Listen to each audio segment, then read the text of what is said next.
There we go. How you doing? Is everyone okay? You're back. You remember we still had a conference today. There was a long lunch break. Didn't want you to disappear.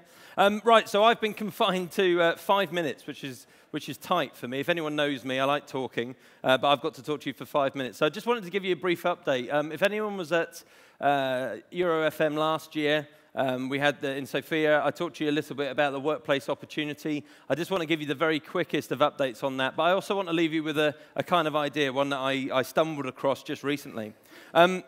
Some of you may have seen my title and wondered why I'm obsessed with chickens, because I did talk about chickens last year as well, but I'm talking about chickens to you once again.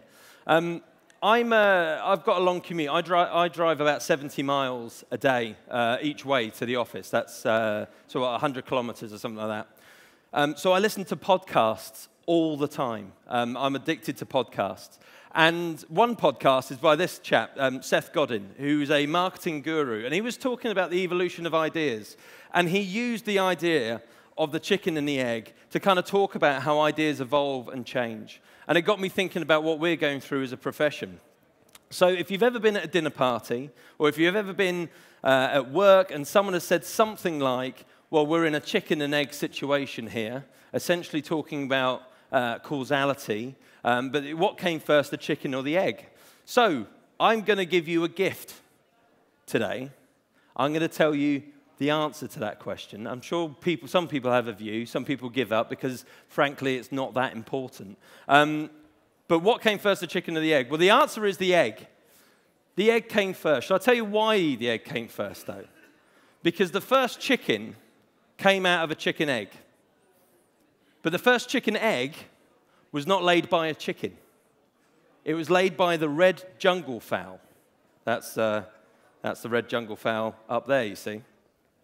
Now, I know what you're thinking. You're thinking I've just shown you two different pictures of chickens and told you that they're different. But there is a distinct difference between red jungle fowl and chickens, okay? The reality is that the red jungle fowl is, and I don't want to bamboozle you with science at the moment, but is a bit of a bastard. No one really likes the red jungle fowl, because if you try to keep it, it scratches you, it bites you, it pecks you. No one really gets on with red jungle fowl. So it was impossible to farm it. But for some reason, when this chicken came out, this first chicken, it's slightly calmer. And it was domesticized.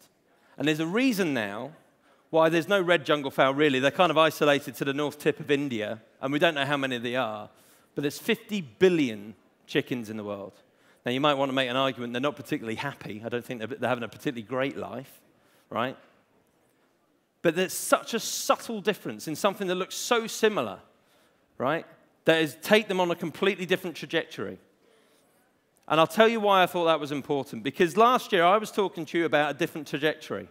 I was talking to you about the news that we'd been out there as IWFM say that we're going to change our name to the Institute of Workplace and Facilities Management. I talked to you about a workplace opportunity, one that I was worried that as a profession we weren't going to take, and it was going to go away from us. And this desire to be this business-relevant, important discipline that organizations absolutely need was going to pass us by. Now, I'm pleased to say that workplace opportunity was voted in by our members, so we are now the Institute of Workplace and Facilities Management. We have started doing our new work, which I'll talk about in a second, but we're up and running. And conversations, I can tell you this now, conversations have changed. They have absolutely changed. But it's built around this idea, this is one of the bits of data that came from the research around that change, that we are not about managing the spaces where people work. That's not what we're about. We're not about buildings. Buildings are our tools, right? They're the tools of our trade. They are not the trade itself. Because what is it? This is the question I want to leave you with, as you're looking at these next speakers, as they're talking about things around the workplace. I don't want you to think about this as like a subset of FM, like some side shoot that we have at conferences, or something that just make it sound a bit sexier. Because ask yourself this question.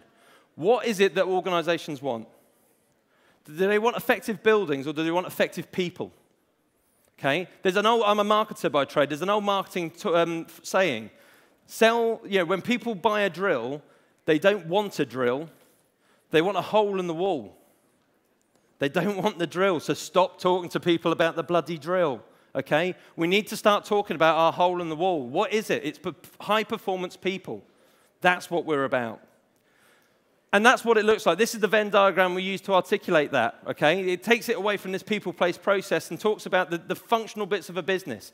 But our bit, our red jungle fowl, is spaces. That's kind of where we've come from. But if we want to be this new type of professional, then we're going to have the DNA that includes things around culture and technology, and you're just about to hear about that now. So just very quickly from us, what we're doing in this new mindset, we're redoing our competency framework. So we're going to develop a new framework looking at the skills that we think that this new professional needs. All right, with less emphasis on technical skills, more emphasis on the softer business skills. So we're in the process of doing that. We have a new research program up and running.